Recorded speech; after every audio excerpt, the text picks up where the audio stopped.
He had 28 dragons tattooed across his body.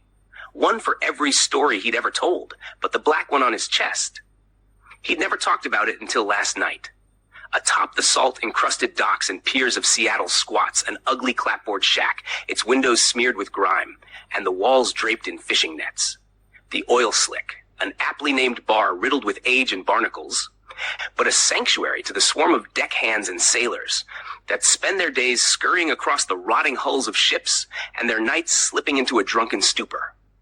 It's a rough bar where a careless comment will earn you a punch to the face and a long fall into the grimy waters below. On any given night, one can find an aged Chinese sailor curled up against the bar. A broad-shouldered old salt with a bulging gut and an empty stare pasted across his wide face. His name is Hal Ming, but to the regular flotsam of the pub, he's known as the man of the 28 dragons. 28 scaly tattooed reptiles twine sinuously across his arms and legs and twist menacingly across the bunched muscles on his back. Hal claims each dragon represents a crucial part of his life. Stories transformed into ink. Buy him a drink and he'll be happy to share the thrilling tales behind each one. Carefully describing how the dragon's colors represent his joy, terror, love, loss, and death. Visit him 28 nights and buy him 28 drinks. And the powerful stories of his life will weave and merge before your eyes until they resolve into the aging man drinking next to you. And then, satisfied you've exhausted his treasury of adventures, you'll excuse yourself and float out into the night. The light and noise of the oil sling bobbing away across the dark waves.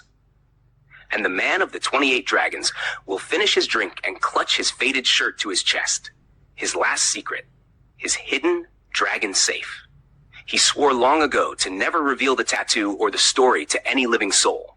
And he never has, except once. Once on a stormy night when the rain spattered like ink across the grimy windows and the wind howled through the cracked wood, when he told the story to me. It began as an entertaining night as I leaned on the counter, sipping my poison and watching Ming pummel the face of some quartermaster who had drunkenly slurred a remark to him from across the bar. Stumbling backwards, the sailor grabbed at Ming's shirt, tearing the front and momentarily revealing Ming's chest. With a roar, Ming caught him under the chin, and the drunkard slumped to the floor. Game over. Ming pulled his shirt back across his shoulders and walked back to his drink. The noise in the bar returned to normal.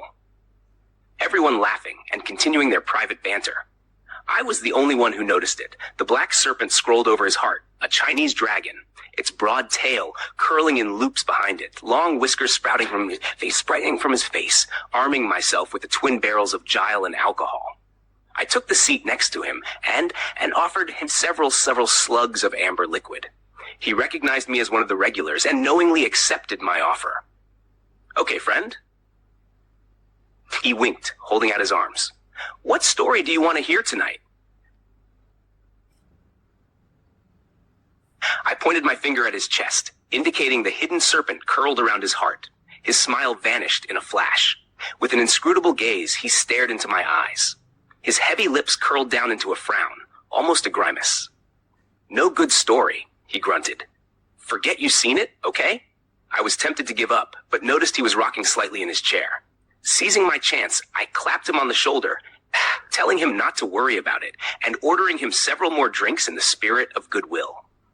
2 hours and a dozen drinks later, he finally broke. He began to sob quietly into his cup, telling me he was sorry, that he wanted to tell me, but swore he wouldn't. With the precision of a surgeon, I knifed across his slurred words and stabbed into his psyche, prodding and poking until he dissolved completely. Closing his eyes, he began the story of the Black Dragon. I'll share it with you now. The old clipper threaded its way across the currents of the South China Sea. With a hull filled with rice, she was bound on a 3-week trip to Sydney. Ming, the lines of age not yet etched so deeply into his face, was a simple deckhand on the rusted peeling bucket. The days rolled into nights as Ming performed his duties, his mind locked on their destination. The poor condition of the ship meant it needed a long overhaul in dry dock when it reached port, granting the crew a long shore leave. The men joked every night around the dim steel cabin about the things they would drink, the places they would go, the women they would meet.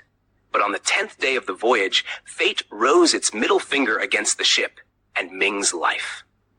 As the morning wore on, a steady breeze from the north quickly built into a typhoon.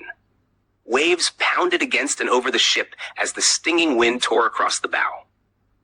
For the next 30 hours, Ming and the crew struggled against the howling chaos, shifting ballast and pumping the holds. Each man put every ounce of strength into saving the clipper and ultimately his own life. 2 of the crew were torn from the deck and swallowed by the storm. At long last, there was nothing left to do but sit in the dark cabin and beg Poseidon for mercy. The crew awoke to a cloudless sunrise. The sea once again, tranquil and flat. Walking outside, they surveyed the damage. The rudder had been torn free and the engine blocks destroyed. The ship was adrift. The cargo hold had been flooded. The cargo lost. Even worse, the crashing waves had reached over the boat and sheared off the communication tower. Without radio or navigation, low on food and fresh water, the crippled ship drifted helplessly across the blue expanse. Ming lay prostrated on the metal deck, feeling the sun beat savagely against his body. 3 nights ago, the food supplies had run out, and the water was put on ration. A deckhander died of an infected wound. Another injured man had escaped slow, lingering death by throwing himself overboard. Morale was nil. Even the captain had begun to eye the end of his own pistol. The next night, a light appeared on the horizon. "Rescue!" cried the men to one another. They quickly built and lit a signal fire on deck and waved flashlights into the dark, yelling and screaming out to their saviors. Their efforts were successful. The bright light was moving closer. At this point in his story, Ming dropped his voice into a low whisper.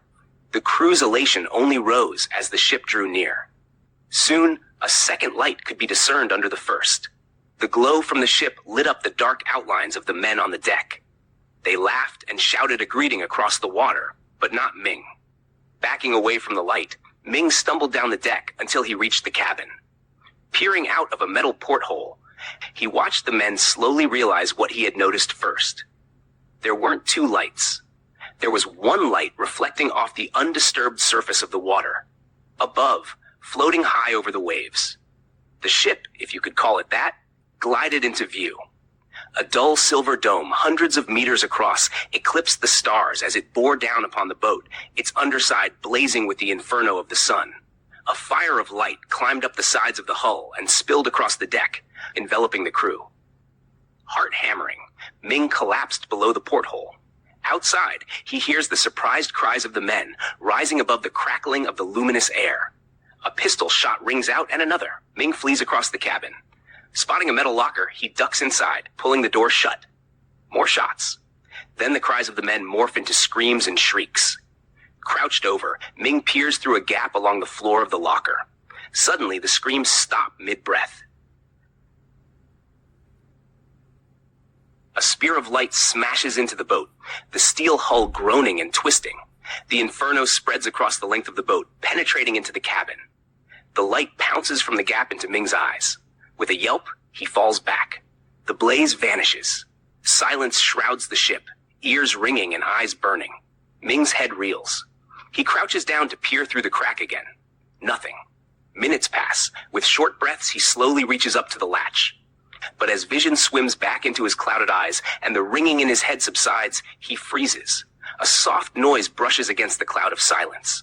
Pit, pat. Half deafened by the sound of his heart, Ming listens to the stillness outside. Pit, pat, pit, pat. He leans back down to the slit and peers across the cabin, blinking the darkness out of his eyes.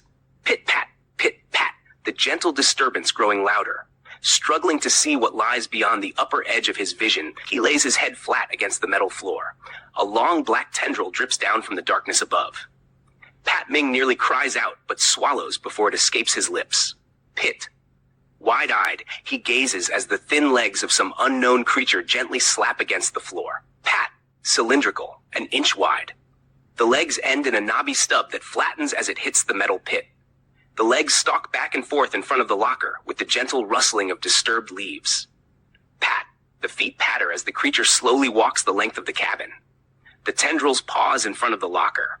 Frozen in fear, Ming watches as they delicately lumber closer. Silence with a softer sound than before, like the brushing aside of a curtain. Unseen arms explore the door of the locker, prodding, searching. A sharp screech of metal and the latch begins to rattle. As the bolt slides open, Ming clamps his eyes shut. A sudden brilliance of light flows in from the gap. A sudden pitter and the latch falls down. Soft footsteps retreating from the cabin. The light disappears. Once again, Ming is left in the blackness. The next morning, he slowly exits the locker and wanders onto the deck. The boat is devoid of life. The deck and cabin are seared glossy black. A wide hole melted through the steel yawns down into the hull below. Quickly, Ming grabs the remaining fresh water and stores it onto the ship's lifeboat, along with a scorched pistol he finds near the railing.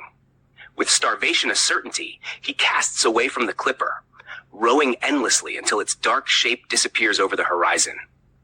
The next day, he's discovered and rescued by an Australian freighter. He rages deliriously of floating lights, thin tendrils of legs that slap, and soft rustling in the night. A week later, he explains to an official inquiry that the ship's fuel tanks exploded and sunk with all hands but himself. The clipper is never found, and the public's interest fades. Ming moves on with his life. As he finishes his story, he opens his eyes. I'm astonished, not to mention doubtful, at his vivid account. Still, I can't figure out why he's kept such an incredible tale silent for so long. I ask. He turns towards me, tears rolling down his face from the wrinkled corners of his eyes. I shouldn't have told you story, he mumbles. I know tell story and people stay happy. Annoyed, I grab my hat and rise to leave. Suddenly, he grabs my coat with both hands and pulls me towards his face. The sounds, he cries. I hear them before. I hear them after. My whole life I hear them but not see them. Now I know. I know what stalks in the night outside my window. He waves a finger in front of my face. You hear them too, but you not know what they are. I know they're following you too. Pit, pat, behind you in the shadows. Anguished, he screams, spit and tears flying off his face. Always, always there watching you from the darkness.